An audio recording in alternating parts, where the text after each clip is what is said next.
नमस्कार दोस्तों, जय हिंद, वंदे मातरम। स्वागत है आपका अपने टीटी फैमिली शिक्षकों के परिवार जायसवाल कोचिंग सेंटर पर, पावर्ड बाय शिक्षा ही प्रकाश है।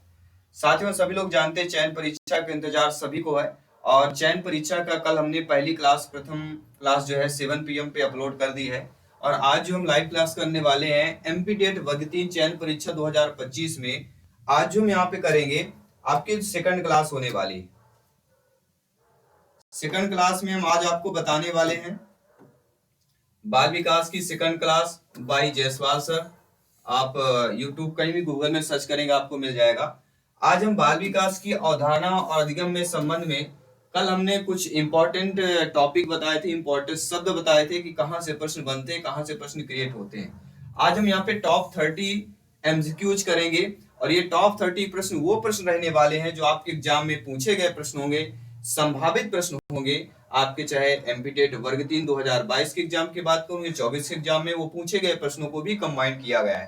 तो ये लेवल पता चलेगा कि इस टॉपिक से हमारे जो 2 नंबर का प्रश्न पूछा जाता है वह कौन कौन से प्रश्न पूछे जाते हैं। तो 2 नंबर पक्का करने के लिए ये टॉप 30 क्वेश्चंस करने वाले हैं।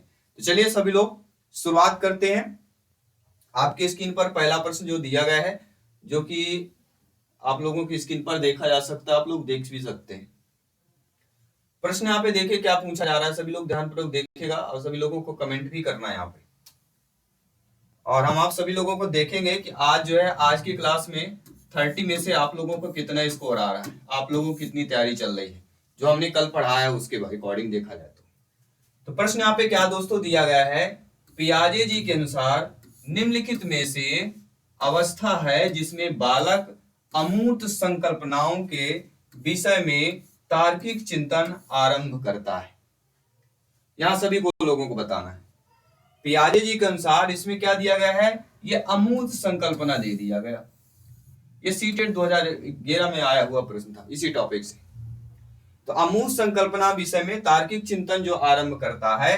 अब अमूर्त, जीन पियाजे जी की 4 अवस्थाएं होती हैं। जन्म से लेके 2 वर्ष तक की अवस्था होती है और आपकी 2 से लेके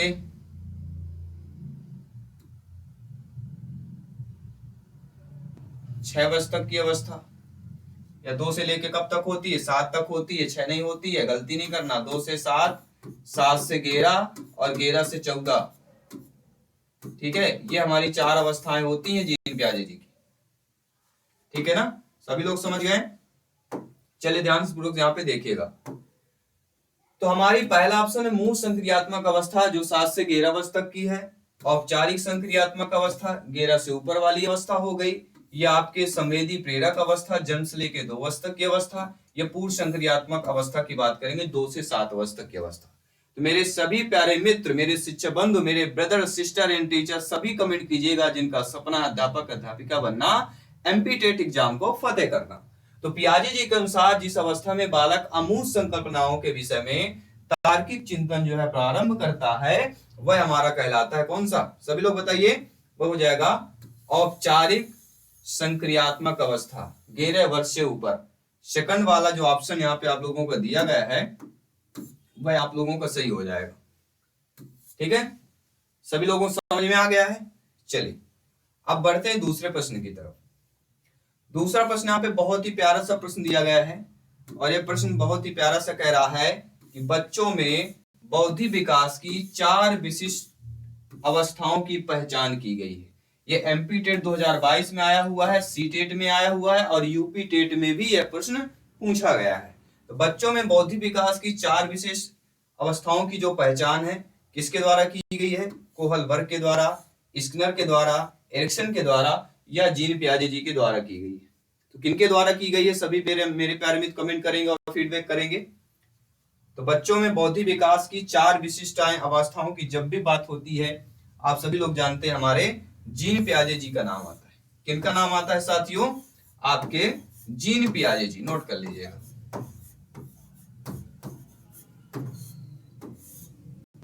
ठीक है, जीन पियाजे जी। चलिए सभी लोग समझ गए होंगे। थर्ड क्वेश्चन की तरफ चलते हैं। तीसरा प्रश्न हमारा क्या कह रहा है, सभी लोग ध्यानपूर्वक समझिएगा और सभी लोग फीडबैक कीजिएगा। तीसरा प्रश्न बहुत ही प्यारा सा यहाँ पे दिया गया है और क्वेश्चन हमारा यह कह रहा है कि विकास कभी ना समाप्त होने वाली प्रक्रिया है, यह विचार किससे संबंधित होता है?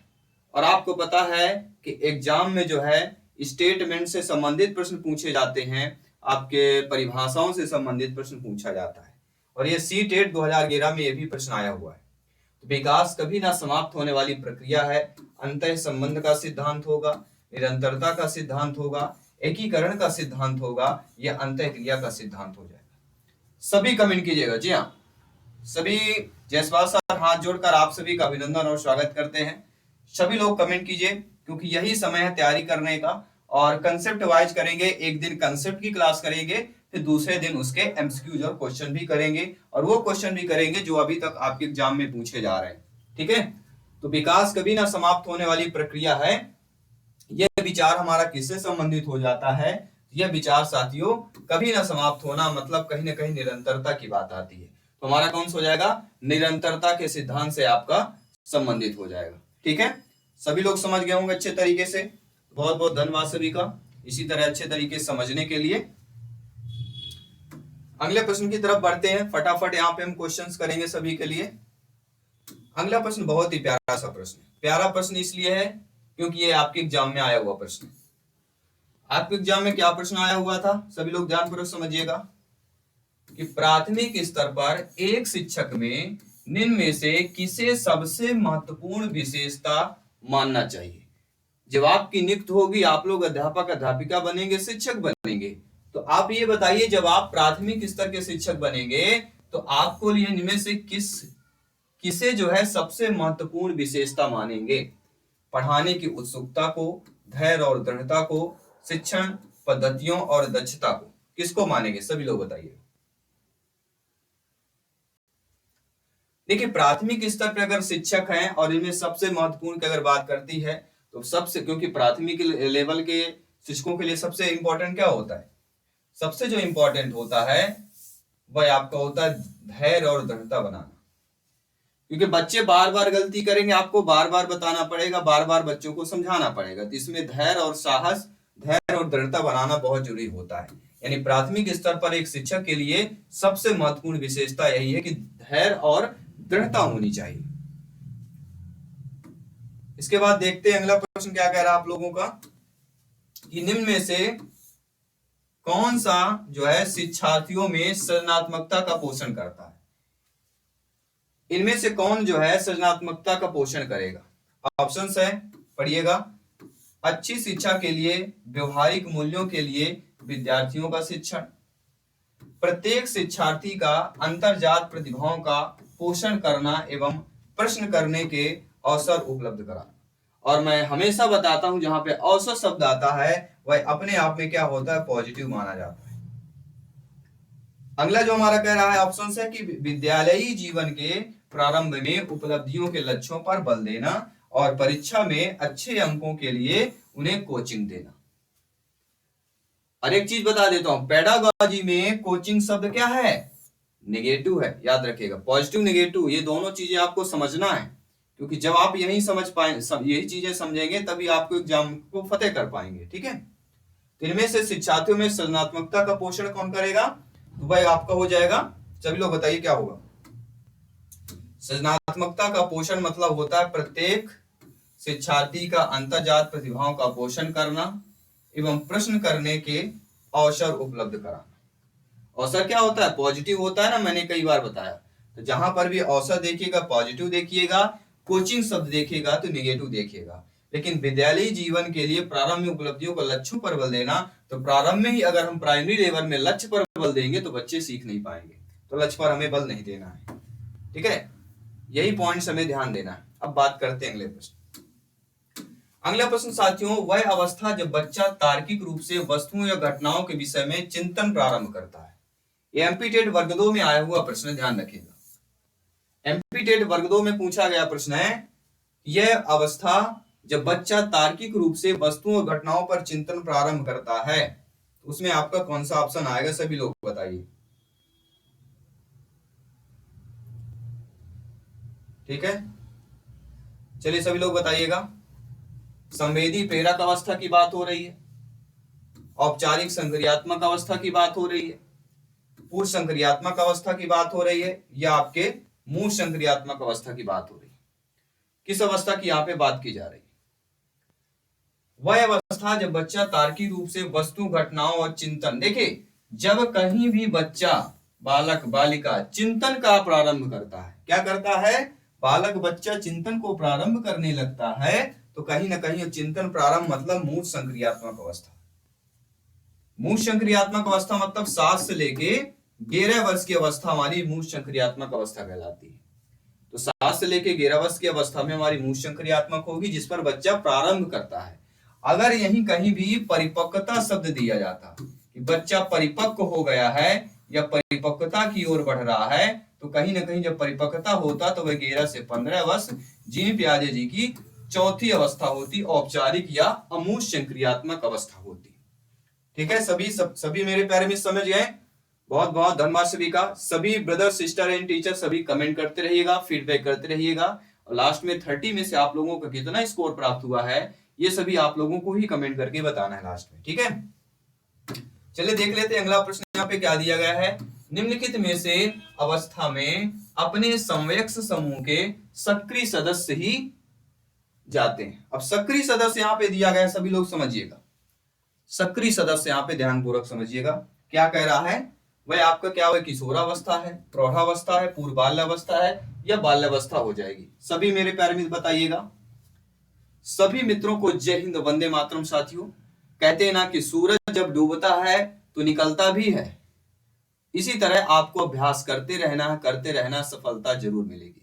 सूरज डूबने के बाद निकल देगा और मेहनत करने के बाद सफलता मिलेगी, ये कंफर्म है। इसलिए मेहनत करते रहिए, प्रैक्टिस जारी रखिएगा।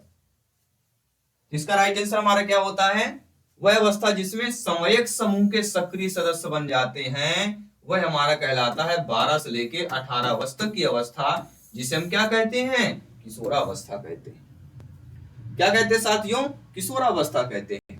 इसके बाद अगला प्रश्न हमारा क्या कह रहा है, जो आप लोगों की स्क्रीन पर दिया गया है। प्रश्न कह रहा है कि निम्नलिखित में से शिक्षण की खेल विधि आधारित होती है। अब जो शिक्षण की खेल विधि आधारित होती है, किस पर आधारित होती है, शारीरिक शिक्षा कार्यक्रमों के सिद्धांत पर होती है, शिक्षण की प्रविधियों के सिद्धांत पर होती है, या विकास एवं वृद्धि के मनोवैज्ञानिक सिद्धांतों पर होती है, या शिक्षण के सामाजिक सिद्धांतों पर होती है। सभी लोग बताइएगा। 4 बेहतरीन लाजवाब ऑप्शंस आपकी स्क्रीन पर दिए गए हैं। अब इन चारों ऑप्शनों को आपको बताना है। ठीक है, चलिए ध्यानपूर्वक सभी को देखिएगा और बताइएगा कौन सा यहाँ पे आंसर सही होने वाला है। तो वह अवस्था जिनमें अपने समवयस्क समूह के सक्रिय सदस्य, वो आपका किशोरावस्था हो गया। लेकिन निम्नलिखित में से शिक्षण की खेल विधि अगर पूछी जाती है, ये कई बार जिक्र हुआ है, कई बार ये पूछा भी गया है, तो शिक्षण की खेल विधि किस पर आधारित होती है, विकास एवं वृद्धि के मनोवैज्ञानिक सिद्धांतों पर आधारित होती है। अब यहाँ पे कई सारे आपके चीजें आ सकती हैं, क्योंकि शारीरिक, हम मानते हैं कि शारीरिक भी आपका सही होता है, जो शारीरिक दिया है मानते हम ये भी आपका, लेकिन शिक्षण की खेल विधि विकास एवं वृद्धि के मनोवैज्ञानिक, देखिए क्या होता है, जब खेल खेलते हैं, ठीक है, वृद्धि तो होती है आपकी, बिल्कुल हाँ मानते हैं कि आपकी वृद्धि होती है। वृद्धि होती है तो यहाँ पे देखिएगा, वृद्धि होती है तो विकास में भी आपका खेल का महत्वपूर्ण पॉइंट्स बन जाता है। खेल का जो है महत्वपूर्ण आपके विकास और वृद्धि दोनों पर होता है, इसलिए हमारा थर्ड ऑप्शन सही हो जाएगा। बाकी किसी भी प्रश्न पर डाउट है, बेफिक्र आप लोग कमेंट कर सकते हैं, फीडबैक कर सकते हैं। जयसवाल सर आप सभी का हाथ जोड़कर अभिनंदन और स्वागत करते हैं। साथियों, अगला प्रश्न दिया गया है कि बच्चे के संज्ञानात्मक विकास को सबसे अच्छे तरीके से कहां परिभाषित किया जाता है। देखिए किसी भी बच्चे के, अब देखिए यहाँ पे संज्ञानात्मक विकास दिया गया। अब संज्ञानात्मक विकास को जो है परिभाषित की बात कर रहे हैं, खेल के मैदान में, विद्यालय एवं कक्षा में, एडिटोरियम में या गृह में। मान लीजिए यही क्वेश्चन जो है आपके एग्जाम में आ गया है। अब आपको इसका जवाब देना, तो जवाब क्या देंगे सभी लोग बताइए। इसका जवाब आप लोगों को क्या होना चाहिए, विद्यालय एवं कक्षा में होना चाहिए। क्या होना चाहिए साथियों, सभी लोग बताइएगा, विद्यालय एवं कक्षा में। बच्चों के संज्ञानात्मक विकास को सबसे अच्छे तरीके से कहाँ परिभाषित कर सकते हैं? विद्यालय और कक्षा में किया जा सकता है। इसके बाद देख लेते हैं अगला प्रश्न क्या कर रहा है साथियों, कि निम्न में से कौन पियाजे जी के अनुसार बौद्धिक विकास का निर्धारक तत्व नहीं है? अब निर्धारक तत्व यहां पे दिया गया है, ध्यान दीजिएगा। सामाजिक संचरण हो गया आपका, कहीं न कहीं अनुभव की बात होती है, संतुलीकरण की, या इनमें से कोई नहीं?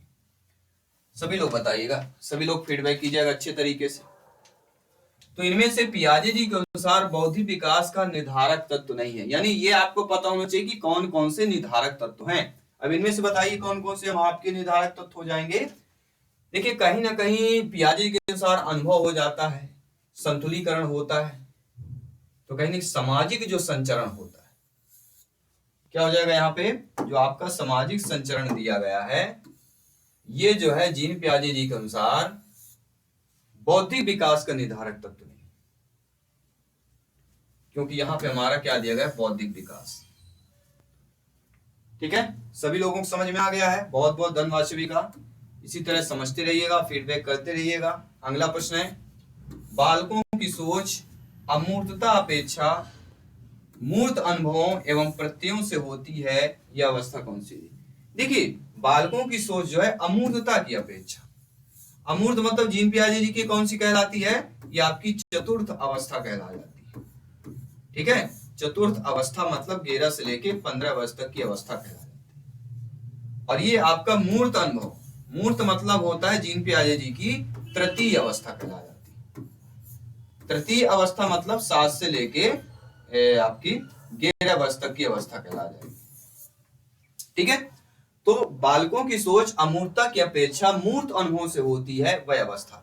तो मूर्त अनुभव से हमारी हो रही है, यहीं पर आपका उत्तर दे दिया गया भैया, सभी लोग समझ गए। मूर्त अनुभव मतलब, मूर्तता मतलब 7 से 11 या 7 से लेके 12 वर्ष तक की अवस्था को मूर्त अनुभव या मूर्त संक्रियात्मक अवस्था कहा जाता है।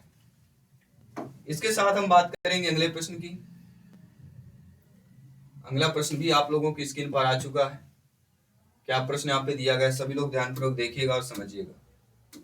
ठीक है, विकास के संदर्भ में निम्न में से कौन सा कथन जो है सत्य नहीं दिया गया है? विकास के संदर्भ, देखिए, विकास की प्रत्येक अवस्था में अपने खतरे होते हैं, बिल्कुल सही बात है, यहाँ पे बिल्कुल सही दिया गया है। विकास उकसाने या बढ़ावा देने से नहीं होता। विकास सांस्कृतिक परिवर्तनों से प्रभावित होता है।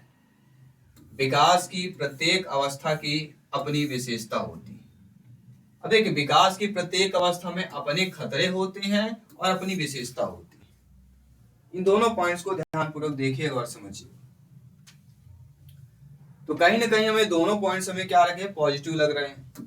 ठीक है, जब दोनों पॉइंट पॉजिटिव लगते हैं तो दोनों हमारे सही हो जाएंगे। अब बचता है 2 ऑप्शंस। ठीक है, अब 2 ऑप्शन को हम किस प्रकार से जो है सही कर सकते हैं, अब ध्यानपूर्वक देखिए। विकास उकसाने या बढ़ावा देने से नहीं होता, विकास सांस्कृतिक परिवर्तनों से प्रभावित होता है। तो विकास जो है सांस्कृतिक परिवर्तनों से प्रभावित होता है, ये भी सही दिया गया है।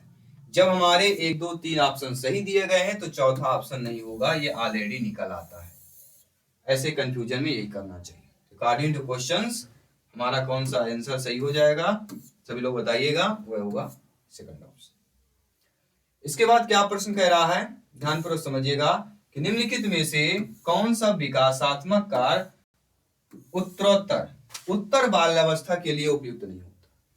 बाल्यावस्था मतलब हमारा होता है 6 से लेके 12 वर्ष तक की अवस्था। ठीक है, इनमें से पूर्व होता है 6 से 9 तक पूर्व बाल्यावस्था होता है, और 9 से लेके 12 तक को हमारा क्या होता है? उत्तर बाल्यावस्था माना जाता है। तो यहाँ पे हमारा क्या है? उत्तर बाल्यावस्था मतलब 9 से लेके 12 वर्ष तक की अवस्था में कौन सा उपयुक्त नहीं होगा, ये हमें बताना है। ठीक है, तो सामान्य खेलों के लिए आवश्यक शारीरिक कुशलता प्राप्त करना, ये बिल्कुल होगा।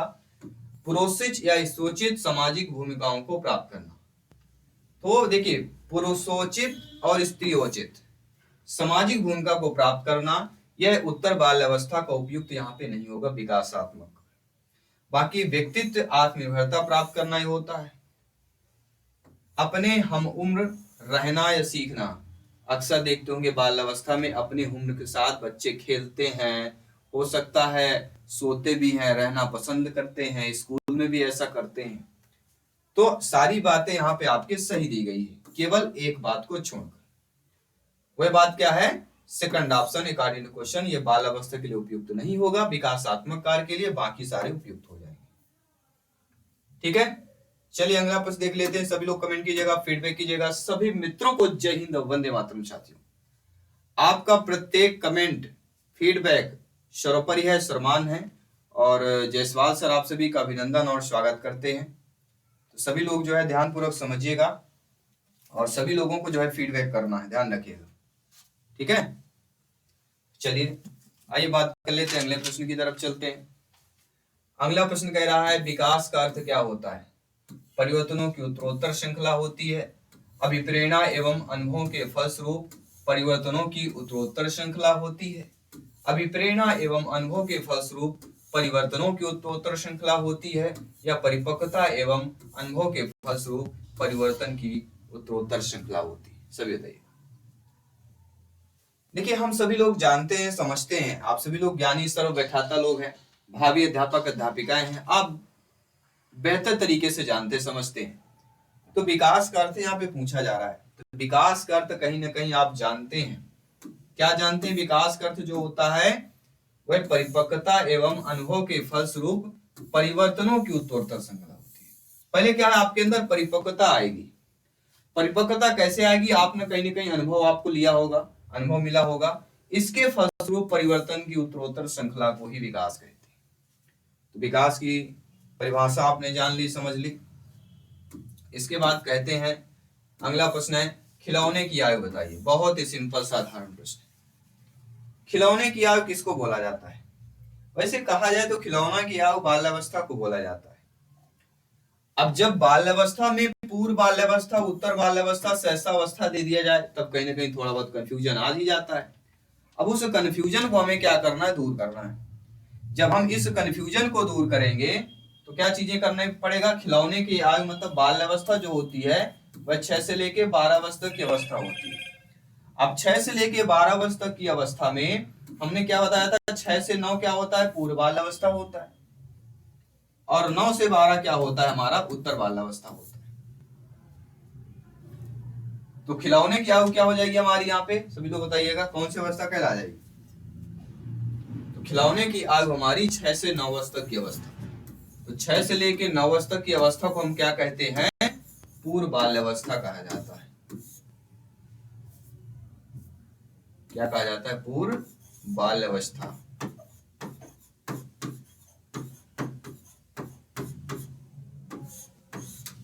ठीक है, पूर्व बाल्यावस्था।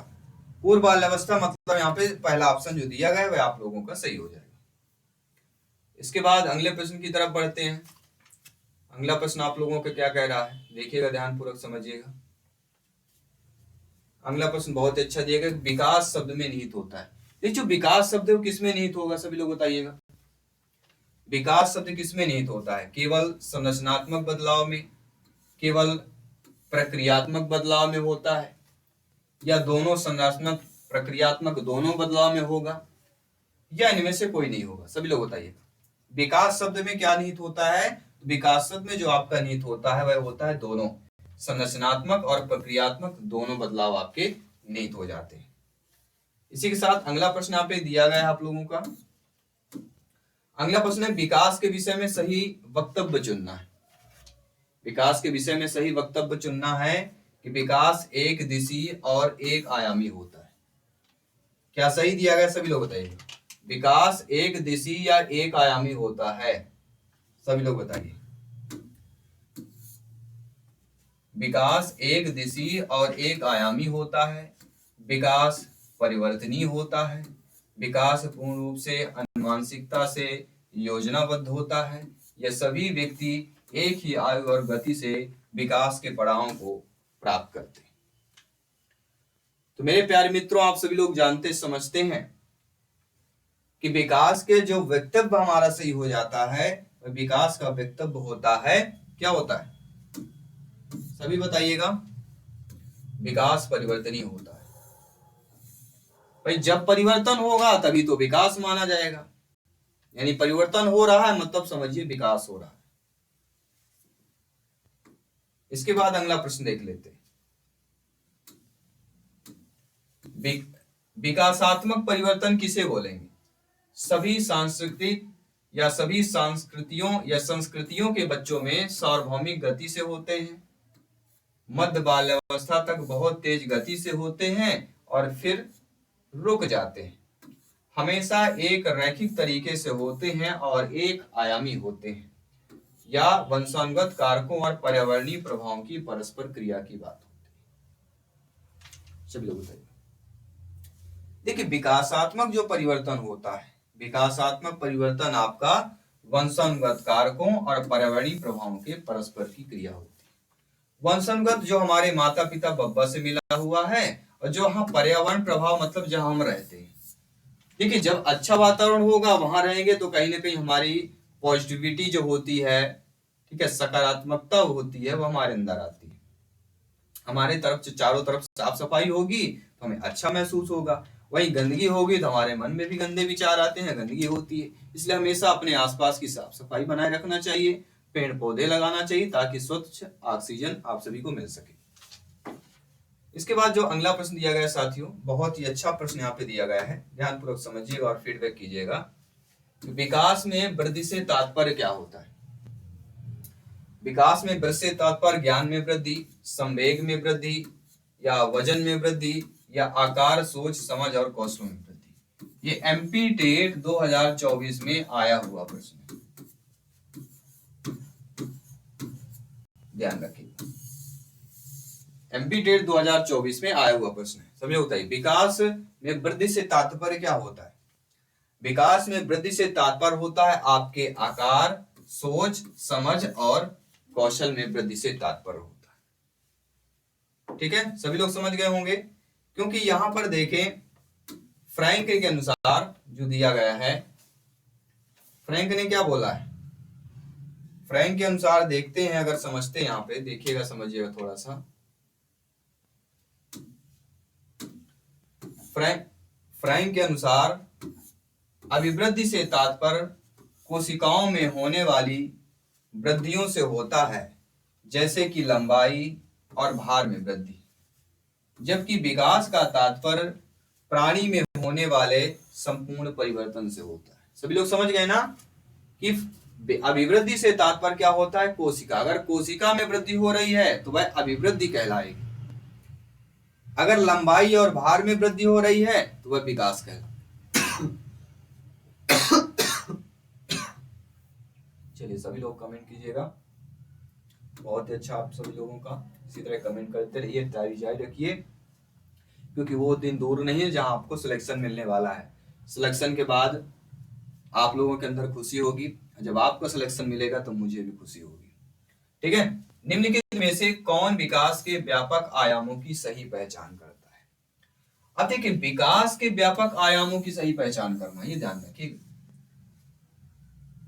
संवेगात्मक, बौद्धिक, आध्यात्मिक एवं शारीरिक व्यक्तित्व, आध्यात्मिक एवं संवेगात्मक, सामाजिक, शारीरिक, व्यक्तित्व, ये शारीरिक, संज्ञानात्मक, सामाजिक और संवेगात्मक। एक प्रश्न, एक नंबर का प्रश्न इस प्रकार के पेपर में पूछा जाएगा, ये क्योंकि ये कंफ्यूजन क्रिएट करते हैं, कंफ्यूज करते हैं।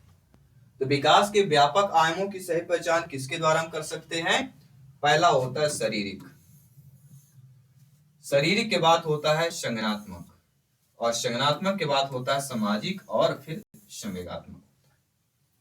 क्या क्या होते हैं साथियों आपके? शारीरिक, संज्ञानात्मक, सामाजिक और संवेगात्मक। सभी समझ गए? चलिए 20 क्वेश्चन हो चुके हैं, अब 10 क्वेश्चन केवल और करना बाकी है। विकास के संदर्भ में निम्न में से नहीं होगा। देखिए विकास के संदर्भ में क्या नहीं होगा? विकास की प्रत्येक अवस्था के अपने खतरे होते हैं, विकास उकसाने या बढ़ावा देने से होता है, विकास सांस्कृतिक परिवर्तनों से प्रभावित होता है, या विकास की प्रत्येक अवस्था की अपनी विशेषताएं होती है। ये शायद क्वेश्चन हम कर चुके हैं, क्वेश्चन रिपीट हुआ है। तो इनमें से क्या सही नहीं है? सेकंड ऑप्शन हम बता चुके, विकास उकसाने या बढ़ावा देने से होता है, यह सही नहीं दिया गया है। ये क्वेश्चन रिपीट हुआ है। अगला प्रश्न देख लेते हैं। रिपीट हुआ है मतलब कहीं ना कहीं संभावित प्रश्न याद रखिएगा। रिपीट तभी होता है, गलतियां तभी होती जब कुछ अच्छा होने वाला तेरा। हमेशा मैंने देखा क्वेश्चन जब रिपीट होता है वही क्वेश्चन एग्जाम में आ जाता है या उसी से रिलेटेड ही पूछ लिया जाता है। तो निम्न में से कौन जो है विकास की विशेषता नहीं कहलाएगी? संचयी होना, दिशात्मक होना, विशिष्ट होना या अभियंत्रित एवं स्वस्थ होना। सभी लोग बताइएगा इनमें से क्या होगा? इनमें से कौन सा विकास की विशेषता नहीं? यानी विकास की विशेषता क्या क्या होती है? देखिए, विकास की विशेषता होती है संचयी होना मतलब इकट्ठा होना, दिशात्मक होना मतलब जब हमें सफलता की ओर जाना तो वो सफलता की दिशात्मक ही जाना है। विशिष्ट होना, बिल्कुल विशिष्ट भी होना, लेकिन अनियंत्रित और स्वतंत्र होना ये गलत है। क्योंकि अनियंत्रित क्या है आपका शब्द? अनियंत्रित जो शब्द दिया गया वह निगेटिव दिया गया है, तो निगेटिव हमें नहीं करना है। इसके बाद अगला प्रश्न देख लेते हैं।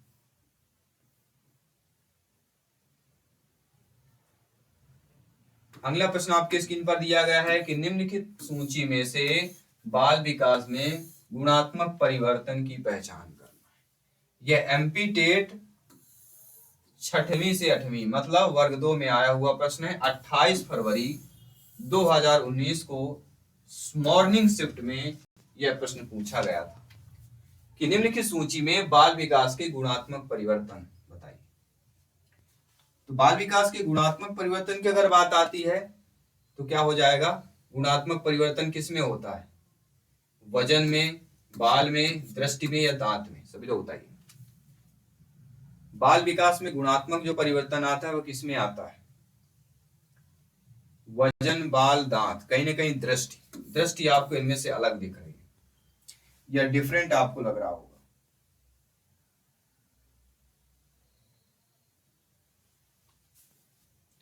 इसके बाद अगला प्रश्न है, यौन परिपक्वता में महत्वपूर्ण हाथ किसका होता है? यौन की परिपक्वता में महत्वपूर्ण हाथ पीयूष ग्रंथि, उपवृक्क ग्रंथि, मल ग्रंथि या उपमल ग्रंथि की बात करती है। ये बिहार टीटी में सेकंड में क्लास 2013 के एग्जाम में आया हुआ था, मिडिल क्लास में पूछा गया था। तो इसका आंसर हमारा हो जाएगा पीयूष ग्रंथि। क्या जाएगा साथियों? पीयूष ग्रंथि हो जाएगा। ठीक है, सभी लोग समझ रहे हैं अच्छे तरीके से। बहुत बहुत धन्यवाद सभी का। इसी तरह समझते जाइएगा, फीडबैक करते जाइएगा। जयसवाल सर आप सभी का अभिनंदन और स्वागत करते हैं। अगला प्रश्न साथियों, और जिनको भी पढ़ाना हो हमारे साथ अगर सतना शहर के आसपास से हैं तो आप लोग भी इनवाइटेड हैं। नंबर आपको पता ही होगा, नंबर नहीं पता हमारा व्हाट्सएप नंबर सभी लोग नोट कर लीजिएगा, 9630689598। इसमें कॉल मत कीजिएगा, ठीक है? जो भी आपकी प्रॉब्लम हो, दिक्कत हो, आपको क्या करना है? व्हाट्सएप करना है, ठीक है? व्हाट्सएप मैसेज डाल देना हमें 9630689598 में। तो महीने की परिपक्वता में बच्चा पहला कदम चलने लगता है। 5 से 6 महीने, 4 से 5 महीने, 10 से 12 महीने या 0 से 2। सभी लोग बताइएगा किस महीने की परिपक्वता में बच्चा पहला कदम चलने लगता है? जिन बहनों की शादी हो गई है तो कहीं ना कहीं माताएं, अगर माँ का रोल उनको मिला है या भगवान ने उनको ऐसा चीजें मतलब बच्चे दिए होंगे तो माँ बने होंगे, यानी माँ बनने का गर्व उनको मिला है, तो ये चीज वो सभी बहनें माताएं जानती होंगी कि महीने की परिपक्वता में बच्चा पहला कदम चलने लगता है। किस महीने की परिपक्वता? तो सभी लोग जानते हैं जब बच्चा चलने की बात आती है, पहला कदम चलने लगता है, तो बच्चा आपके 10 से लेके 12 महीने, कहते हैं ना बच्चा 1 साल में बच्चा जो है चलने लग जाता है, तो 10 से लेके 12 महीने बच्चा जो है चलने लगता है। क्योंकि 10 से 12 महीने की परिपक्वता में बच्चा पहला कदम चलने लगता है। कुछ बच्चे तेज होते हैं, 9 महीने में चलना शुरू कर देते हैं, जबकि अन्य को क्या है 14 महीने लगते हैं। लेकिन 11 से 15 माह के आयु के दौरान बच्चे बिना किसी सहारे के चलना शुरू करते हैं और 16 से 18 माह के होने पर चलते हुए किसी मेज या कुर्सी को धकेल सकते। अब आप पूछेंगे सर ये क्वेश्चन नहीं पूछा गया, ये क्वेश्चन आ गया है, तो यहां से भी आपका क्वेश्चन आ सकता है। क्या क्वेश्चन यहाँ पे पूछा जा सकता है कि किस महीने पे बच्चा जो है चलते हुए किसी मेज या कुर्सी को ढकेल सकता है या ढोस सकता है, कुछ भी शब्द जोड़ा जा सकता है, ढकेलना ढोसना सब चीजें। तो आपका कौन सा हो जाएगा, 16 से 18 माह का बच्चा, क्योंकि चलने के बाद ही वह किसी वस्तु को ढकेल सकता है। चलेगा, 5 क्वेश्चन और बचे हैं, इनको कंप्लीट करते हैं और आपकी प्रिपरेशन को मजबूत करते हैं। अगला प्रश्न है, जीन प्याजे जी के अनुसार खाली स्थान के दौरान बच्चों में अमूर्त तर्क और तर्क कौशल विकसित होता है। अब यहाँ पे देखिए, जीन प्याजे जी के अनुसार बच्चे में जो है अमूर्त तर्क और तर्क कौशल विकसित होता है। किसमें विकसित होता है, सभी लोग बताइएगा। तो कहीं ना कहीं वह आपके अमूर्त संक्रियात्मक अवस्था में होगा। अमूर्त या इसको हम औपचारिक भी बोलते हैं, औपचारिक संक्रियात्मक अवस्था। ठीक है, तो एग्जाम में अगर दूसरा है तो आपको कंफ्यूजन नहीं होना है। औपचारिक में कौन कौन सा होता है, 13 से लेके 15 अवस्था की अवस्था होती है, और ये जीन पियाजे जी की चतुर्थ अवस्था कहलाती है। और आपको पता, जीन पियाजे जी से 3 से 4 प्रश्न पूरे 150 क्वेश्चनों में से 3-4 प्रश्न रखे हुए हैं। हर एक मनोवैज्ञानिक का पूरा डिटेल के साथ लाएंगे, उनके जो अभी तक एग्जाम में प्रश्न पूछे गए उन सभी को हम आपको बताएंगे। ठीक है, चलिए अगला देख लेते हैं। अगला हमारा क्या कह रहा है, अगला प्रश्न है, पियाजे जी के अनुसार बच्चे खाली स्थान के दौरान ध्वनियों के साथ प्रयोग करते हैं। पियाजे जी ने कहा कि ये बताइए सभी लोग, बच्चे जो है किसके दौरान ध्वनियों का साथ प्रयोग करना शुरू कर देते हैं, किस अवस्था में? पूर्व संक्रियात्मक अवस्था जिसे हम प्री ऑपरेशन अवस्था बोलते हैं, मूल संक्रियात्मक अवस्था जिसे हम कॉन्क्रीट ऑपरेशन अवस्था बोलते हैं, अमूर्त संक्रियात्मक जिसे हम फॉर्मल ऑपरेशन बोलते हैं, यह संवेदी प्रेरक अवस्था। संवेदी प्रेरक अवस्था जन्म से लेकर 2 वर्ष तक की अवस्था होती है। पूर्व संक्रियात्मक अवस्था 2 से लेकर 7 वर्ष तक होती है। मूर्त संक्रियात्मक 7 से लेकर 11 होती है, और 11 से लेकर 15 तक अमूर्त या औपचारिक होती है। तो पियाजे के अनुसार बच्चे किसके द्वारा ध्वनियों का प्रयोग, तो ध्वनि का प्रयोग, यहाँ पे अगर ध्वनि शब्द आता है जीन पियाजे जी के प्रश्नों पर, तो आपका जवाब क्या होना चाहिए कि संवेदी प्रेरक अवस्था जन्म से लेकर 2 वर्ष तक की अवस्था होती है। इसके बाद अगला प्रश्न देखते हैं। अगला प्रश्न है, थांडाइक के अनुसार, जी हाँ, थांडाइक के अनुसार इनमें से कौन सा कथन तत्परता के नियम का सबसे अच्छा वर्णन करता है? तत्परता के नियम का, इसका अर्थ है कि प्रशिक्षण या अभ्यास अधिगम की दक्षता और स्थायित्व को बढ़ाने में मदद करता है। इसका अर्थ है कि विषय की तैयारियों या स्वभाव के अधिगम में योगदान देता है। या इसका अर्थ यह है कि एक उपयुक्त व्यवहार के प्रहार होने तक जीव अपनी प्रतिक्रिया बदलता रहता है। या इसका अर्थ है कि प्रयास और त्रुटि के कारण संबंध बनते हैं। तो थांडाइक के अनुसार इनमें से कौन सा कथन तत्परता का नियम? अब यहाँ पे ध्यान दीजिएगा सभी लोग, यहाँ पे क्या ध्यान देना हमें? तत्परता का नियम। तत्परता का नियम दिया गया है, सभी लोग बताइएगा। थांडाइक के अनुसार इनमें से कौन सा कथन जो है तत्परता का नियम,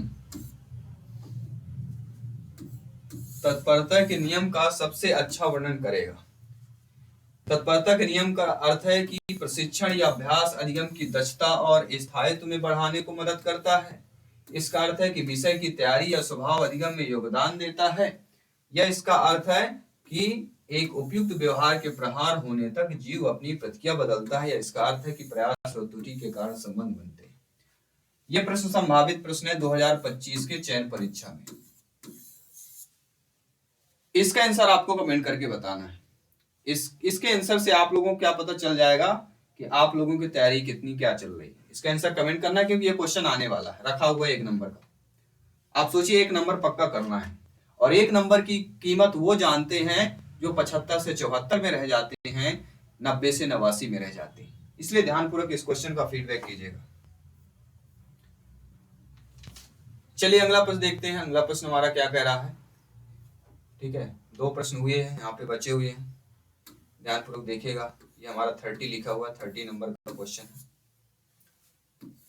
अधिक जानकारी समीपस्थ विकास के क्षेत्र के संगठनात्मक विकास के सिद्धांतों पे मुख्य सिद्धांत। कोल का है, जीन पियाजे जी का है, जॉन डीवी का है या वाइगोस्की का है? उत्तर दिया गया है वाइगोस्की का। और जब भी समीपस्थ विकास क्षेत्र की बात की जाती है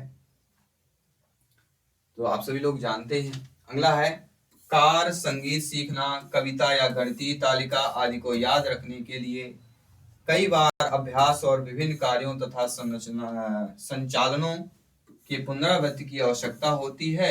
मानव अधिगम के इन मामलों में मस्तिष्क में संबंध मजबूत कमजोर होते हैं या थांडाई के अधिगम का कौन सा नियम है? ये थांडाई के अधिगम का कौन सा नियम कहलाता है?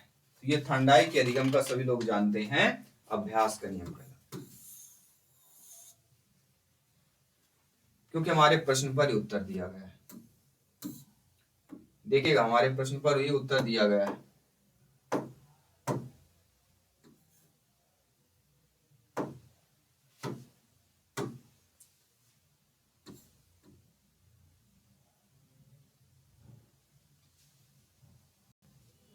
प्रश्न पर उत्तर दिया गया, ध्यान पूर्वक देखिए कहां दिया गया है, सभी लोग देखिएगा। अभ्यास और विभिन्न कार्यों के संचालनों की पुनरावृत्ति। पुनरावृत्ति मतलब बार बार करना, और बार बार जहां शब्द आता है पुनरावृत्ति आती है वह अभ्यास से रिलेटेड होती है। यानी पुनरावृत्ति अगर पूछी जाती है तो अभ्यास के ऑप्शन में आपको आंख बंद करके कर लेना, किसी ऑप्शन को पढ़ने की जरूरत नहीं। और ये अगला जो क्वेश्चन रहने वाला है आप सभी के लिए मॉक क्वेश्चन के रूप में दिया जा रहा है। 30 नंबर 1 का क्वेश्चन है, इसे हम मॉक क्वेश्चन के रूप में आप सभी लोग डिनोट कर सकते हैं। इसका आंसर आपको कमेंट करके बताना है कि शास्त्रीय क्लासिकल कंडीशनिंग पर इवान पॉलोव के प्रसिद्ध प्रयोग में तटस्थ क्या थी? लालच श्रवण, भोजन, घंटी, कुत्ता। सभी लोग बताइएगा, सभी लोगों को फीडबैक करना है। इसका आंसर राइट आंसर क्या होगा सभी लोग बताइएगा। शास्त्रीय क्लासिकल कंडीसी इवान पॉलोव के प्रसिद्ध प्रयोग में तटस्थ क्या था? यहाँ पे किसकी बात की जा रही है? तटस्थता की बात की जा रही है। तो तटस्थता इनमें से क्या थी सभी लोग बताइएगा, और सभी लोगों को कमेंट करके बताना है। और साथ ही साथ साथियों आपको ये भी बताना है कि आप लोगों ने इस बाल विकास की सेकंड क्लास में 30 में से आप लोगों ने कितना स्कोर प्राप्त किया, 30 में से आप लोगों को क्या स्कोर रहा है, आप सभी लोगों को कमेंट करके फीडबैक करके बताना अच्छे तरीके से। बाकी 7 PM हमारी डेली क्लास होने वाली है, तो सभी लोग ज्वाइन कीजिए, प्रिपरेशन को मजबूत कीजिए और इस बार अपनी तैयारी इस प्रकार कीजिए कि 101% आप लोगों का सिलेक्शन मिल सके। क्योंकि अभी तक जो आपको सुनने को मिला है, घर परिवार समाज जो है आप कितना मेहनत करते हैं, लोग आपको बोलते हैं ये पढ़ता है इसका सिलेक्शन नहीं होता, लगता पढ़ता नहीं केवल मोबाइल चला रहा है। तो उसी मोबाइल के दम पे, उसी मोबाइल को देखकर, ये क्लास देखकर अपनी तैयारी को इस बार पक्का कीजिए कि 101% सिलेक्शन हो और 120 के से अधिक आपको अंक आए। ठीक है, चलिए धन्यवाद सभी का, मिलता हूं आपकी अगली क्लास पे। जय हिंद, वंदे मातरम। जो भी आपके क्वेश्चन हो आप कमेंट बॉक्स में बता सकते हैं। ठीक है, धन्यवाद सभी का।